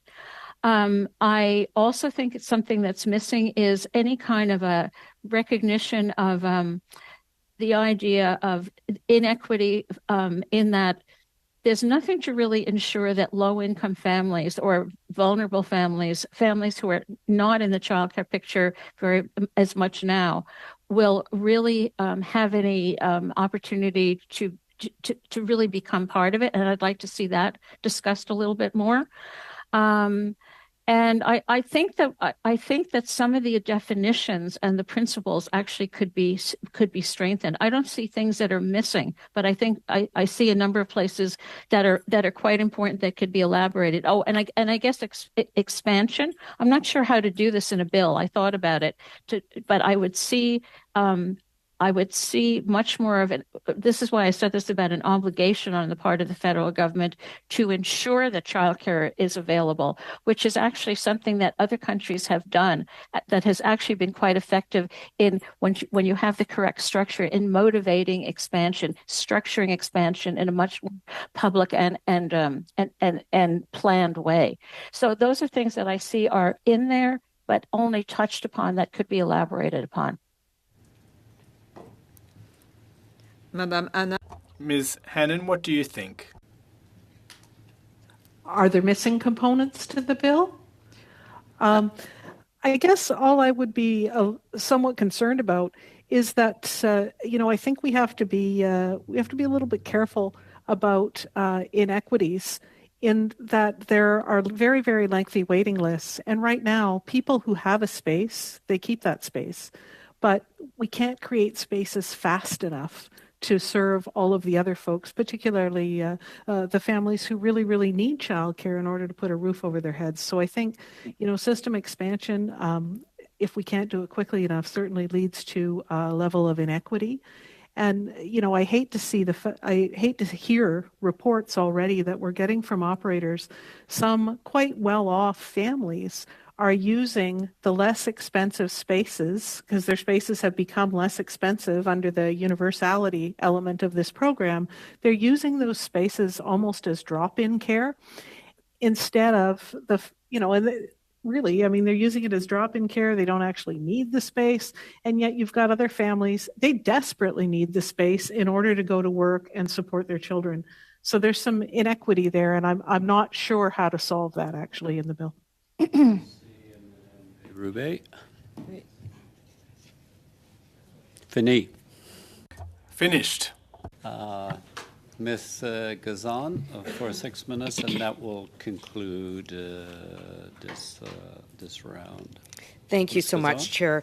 Madame Ferris, in your jointly submitted brief, you described the wage floor of $18 an hour set by the Ontario government as an insult to early childhood educators. As a former EC, I agree with this wholeheartedly. It's totally unacceptable and disrespectful. What is the human impact of these inadequate wages and lack of benefits on workers, on the children they're educating, and your ability to deliver childcare programming? It's very disheartening for the staff. It was honestly, when that wage floor was announced, it was like a punch in the gut to our staff. And not only is the wage floor really low, there's also a cap, so a ceiling as well. So a maximum of $25 per hour, 23 if you take out the wage enhancement. So again, our staff then don't have any room for growth within their careers. They're going to hit that ceiling really quickly. And then there's also a lack of benefits in some organizations. There's not pensions. I feel that a national minimum wage for early childhood educators would be a really valuable component to Bill C-35. So would you agree with the statement that unless they deal with providing workers with livable wages and benefits, we're going to continue to have waiting lists and a crisis in developing Absolutely. a national child care strategy? Okay, thank you. Absolutely. I have Yes. another question for you. Okay. Your brief says that, and this is in quotes, you are, in quotes, concerned that many larger corporations are now viewing childcare as a profit-driven pursuit, end of quotes, and that this is not, open quotes, not the system we imagine for our community, close quotes. How would an expansion of private corporate childcare at the expense of not-for-profit providers like yours harm families? In our small community, we have two amazing for-profit centers. I just want to give them a shout out because they are incredible and they really are concerned about quality childcare. But in our small community, a big box style for-profit center would definitely be detrimental to quality programming. It is because those larger corporations have a focus on profit over quality care. So I know in the child care legislation it says prioritize not-for-profit public care. Knowing that there's a lot of good child care providers, do you think the priority should be public not-for-profit care? I think that the priority should be public not-for-profit care, but I also think that we need to really focus hard on the centers themselves, what kind of quality that they are providing. As I mentioned, the two small centers that we have here are like mom and pop style for-profit centers, and they offer amazing quality care, and we have wonderful working relationships with those two centers. But the majority of care in this town that is offered is public not-for-profit care. A question for Madame Friendly. What are some examples of countries that have gotten it right in their childcare programs that Canada should emulate? In the alternative, what are some cautionary examples for us to avoid, particularly regarding the role of for-profit childcare?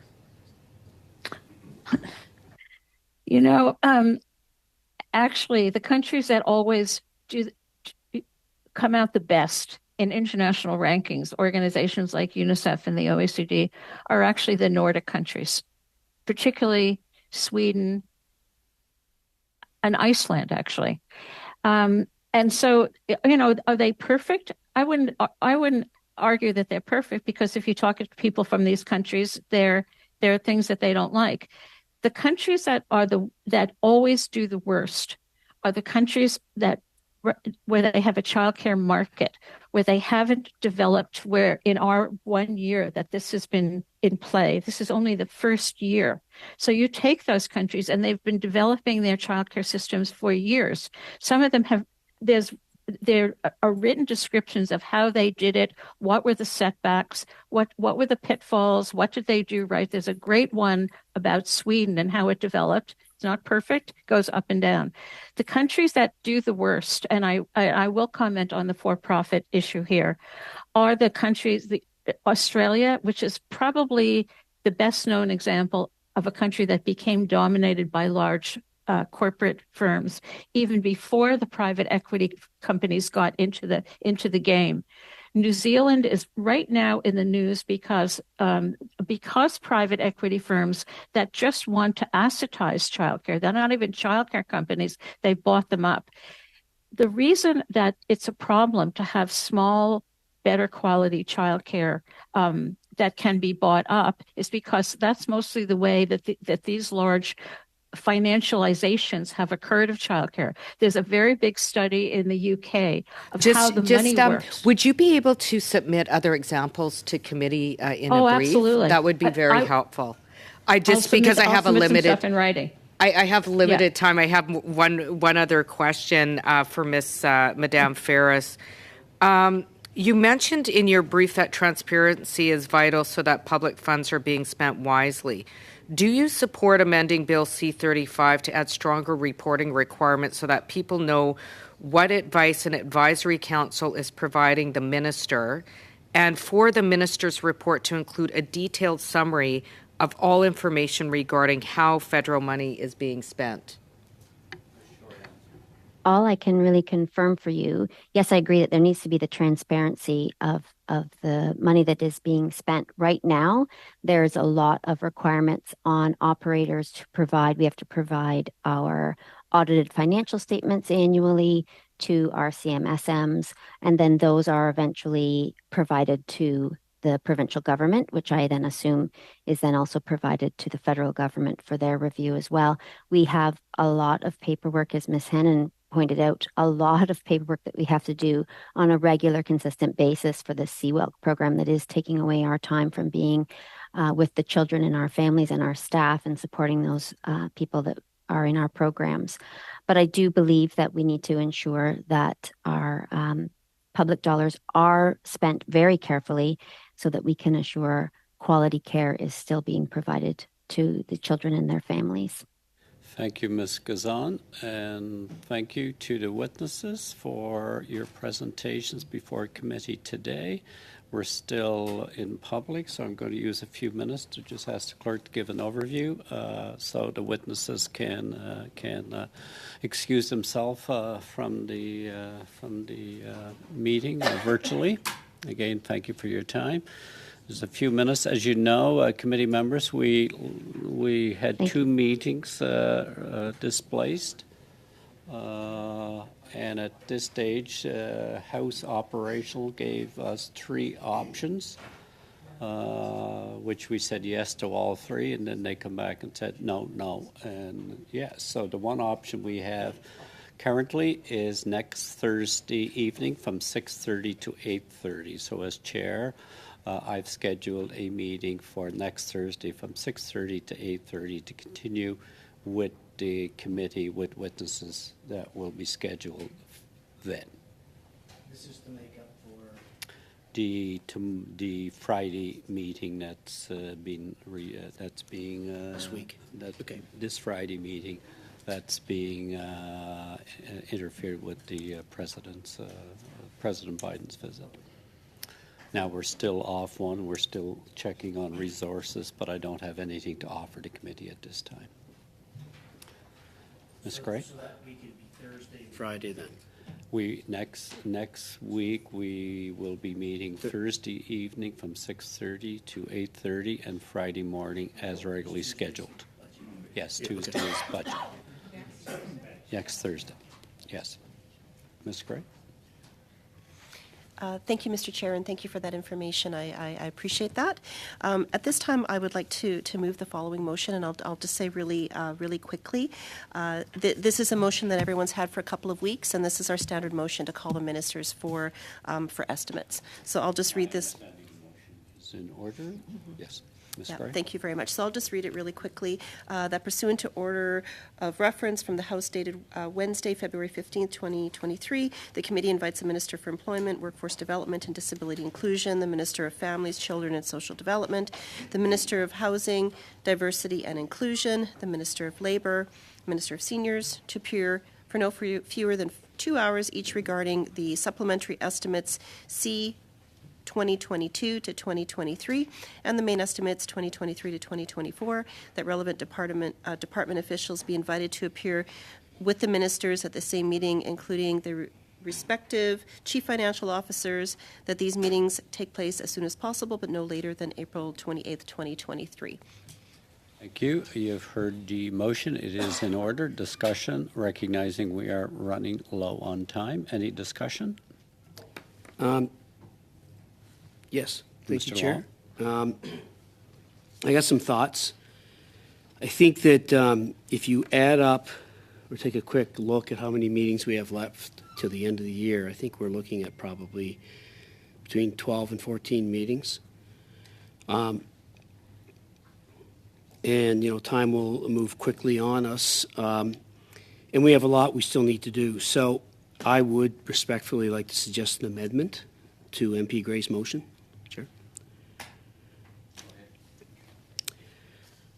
Okay, so,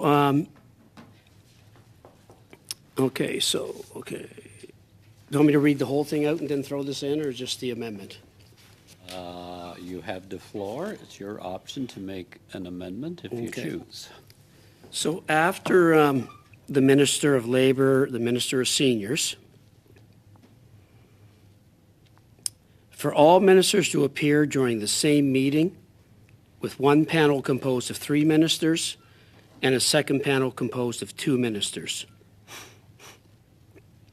regarding the supplementary estimates, so on and so on and so on.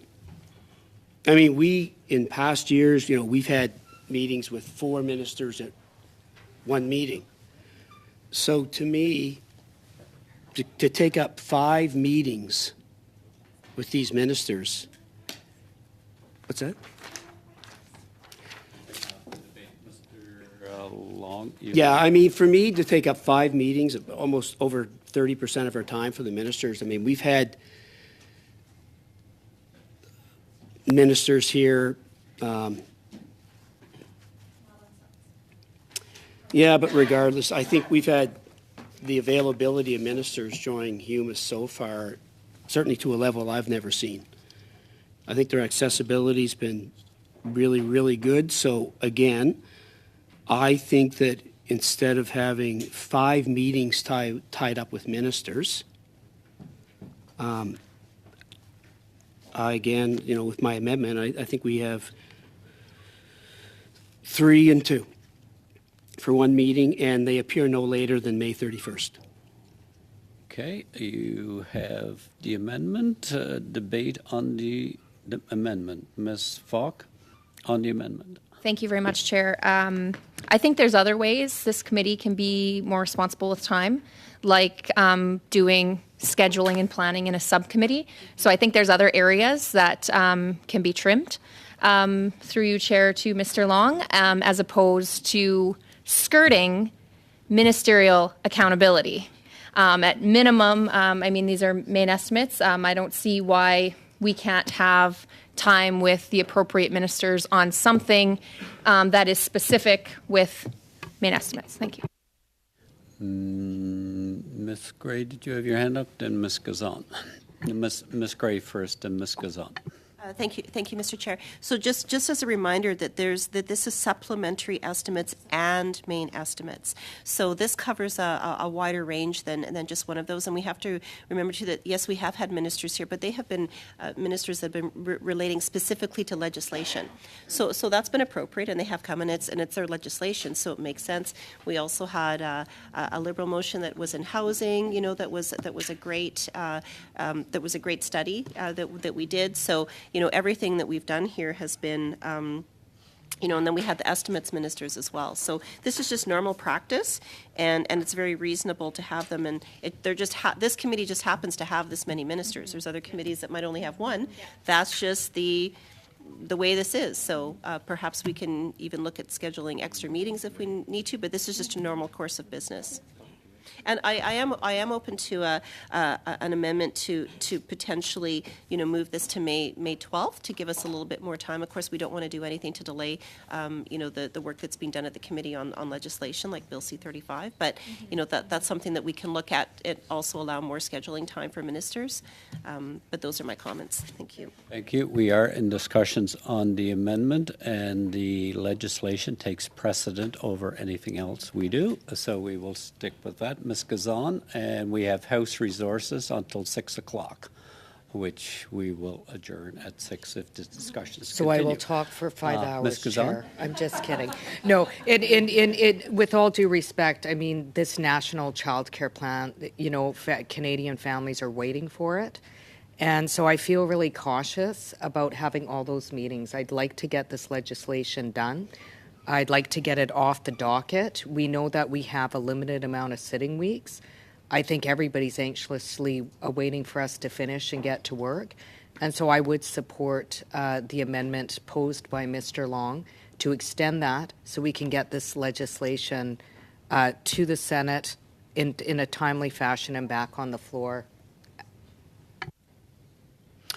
Ms. Falk on the amendment. Thank you, Chair. And Chair, through you to Ms. Gazan, this would not affect the precedent, or the priority is government legislation, so that would happen anyway. This is just putting it on the our working calendar, and a way for us to keep the Liberal ministers accountable for what they have in SUPs and mains. Ms. Sachs on the amendment. Thank you, Mr. Chair. And while I am a visitor on this committee, I do know how often my minister is here to answer questions, and I think it's a reasonable amount of time to have panels for pointed and targeted questions that certainly any member of this committee can ask. And at this time, I'd like to move that we vote on the amendment. Ms. Gazan had her hand up, and then if there's no further discussion, we will go to a vote. Ms. Gazan? So as a guest to this committee as well, and somebody who has a value, takes tremendous value in research, I do know that there is a study on the financialization of housing.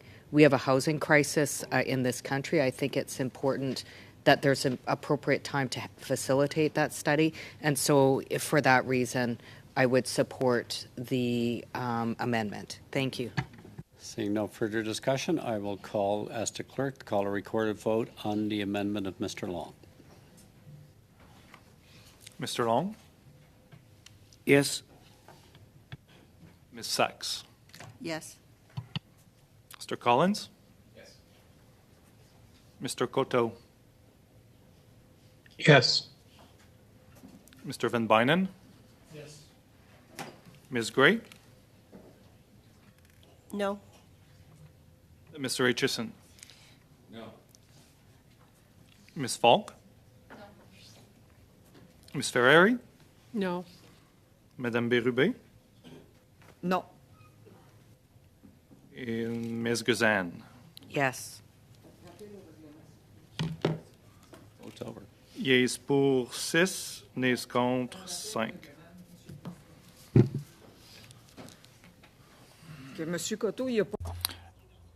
Mr. Coteau doesn't have his headset. He's in his car. I recognize a vote. He can put his thumb up or down. Mr. Coteau, do you want? Okay. So we have the amendment was carried, and now we'll vote on the motion as amended. If we can get that in. Mr. Clerk, call the vote on the motion as amended. Mr. Long. Yes. Ms. Sachs. Oui. Mr. Collins. Yes. Mr. Coteau. Mr. Van Bynen. Oui. Yes. Ms. Gray. Yes. Mr. Aitchison. Yes. Ms. Falk. Ms. Ferrari. Yes. Madame Bérubé. Ms. Guzan. Yes. Yes pour 11, nays contre 0. Motion carried as amended. Meeting adjourned. Oh.